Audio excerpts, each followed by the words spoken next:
పథకంలో వాళ్ళు తీసుకొచ్చినప్పుడు చంద్రబాబు నాయుడు గారు రైతులకు 20,000 రూపాయలు రైతు భరోసా కింద ఇస్తామని చెప్తే పవన్ కళ్యాణ్ గారు మాట్లాడి కాదు రైతులే కాదు కౌలు రైతులు కూడా మనం ఇది వర్తించినట్టు చేయాలని ఒక నిర్ణయం తీసుకుని దాన్ని ముందు తీసుకొచ్చారు.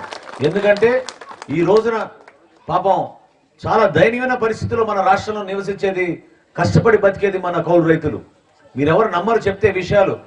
జగన్మోహన్ రెడ్డి గారు ముఖ్యమంత్రి అయిన తర్వాత ఈ 5 సంవత్సరాలు మన రాష్ట్రంలో 3,000 మంది కౌలు రైతులు ఆత్మహత్య చేసుకున్నారు.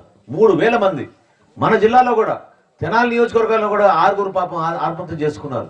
వీళ్ళందరికీ సత్తెనపల్లిలో ఒక మీటింగ్ పెట్టి మన గుంటూరు జిల్లాలో 213 మంది కుటుంబాలకి అంటే 2,13,00,000 రూపాయలు జనసేన పార్టీ పవన్ కళ్యాణ్ గారు ప్రతి కుటుంబానికి 6.5 లక్షల రూపాయల చొప్పున మేము అందించాం.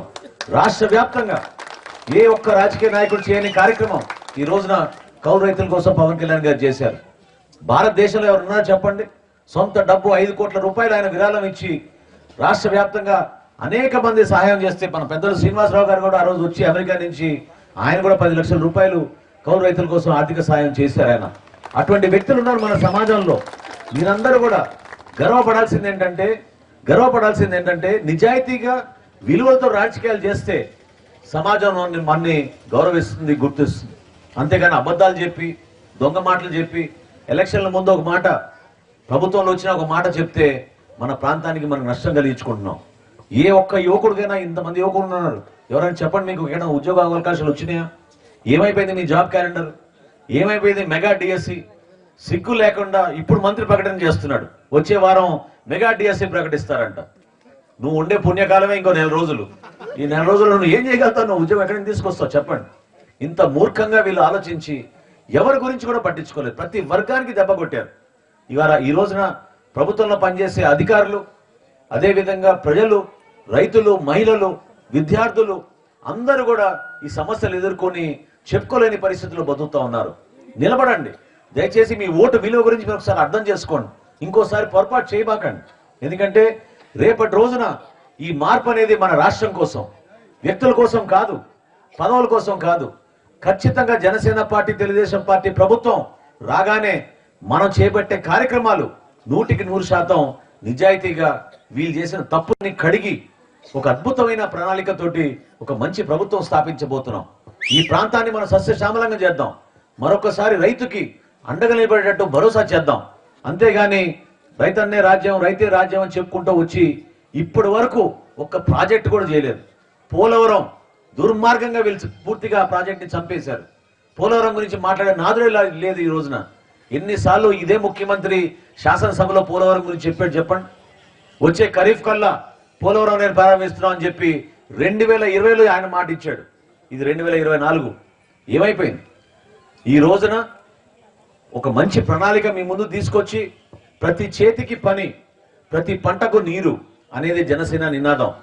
ఈ నినాదంతో ప్రతి గ్రామాల్లో కూడా అన్నిటికన్నా ముందు మనం చేయాల్సింది మన కాలువలు బాగు చేసుకోవాలి. ఎన్ని సంవత్సరాలు అయిపోయింది చెప్పండి మన పంట కాలువలు బాగు చేసి? ఎంత కష్టపడుతున్నారు రైతులు.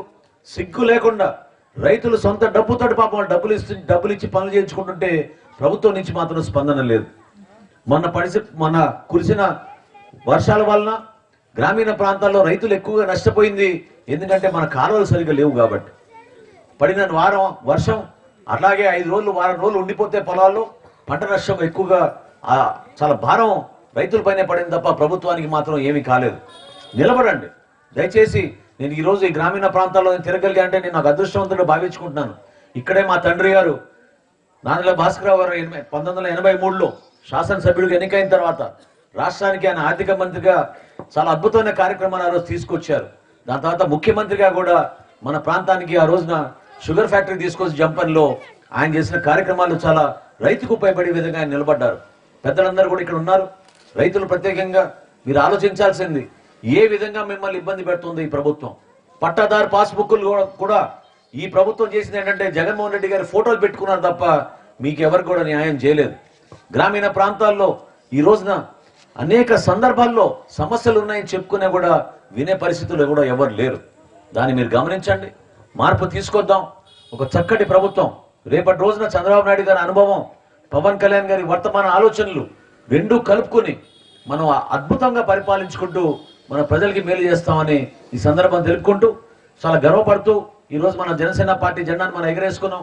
సహకరించిన ప్రతి ఒక్కరికి, ఎందుకంటే ఒక్క 9-10 గంటల్లోనే మీరు ఈ విధంగా నిర్మాణం చేసుకోగలిగారంటే మన పార్టీ నిర్మాణాన్ని కూడా మీరు అదే విధంగా అంకిత భావంతో పనిచేసుకుంటే 100% మనం విజయం సాధిస్తాం, ప్రభుత్వాన్ని మనం స్థాపిస్తాం.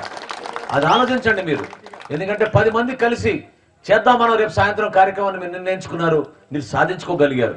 అదేవిధంగా మన ప్రాంతంలో మనందరం కూడా పార్టీ కోసం కొంచెం సమయం వెచ్చించి పెద్ద మనసుతోటి పవన్ కళ్యాణ్ గారు ఇచ్చిన పిలుపు మేరకు పెద్దన్న పాత్ర పోషించి ఇతర కులాలు కూడా మనం కలుపుకుని అందరినీ పార్టీలోకి తీసుకొచ్చి మన పార్టీ విజయం కోసం మీరు అహర్నిశలు కృషి చేస్తారని మనస్ఫూర్తిగా నేను ఈ సందర్భంగా మీకు గుర్తు చేసుకుంటూ చక్కటి అవకాశం కల్పించి నన్ను ఆహ్వానించినందుకు పేరు పేరున ప్రతి ఒక్కరికి నేను నమస్కారాలు తెలుపుకుంటూ సెలవు తీసుకుంటున్నాను. జై జనసేన.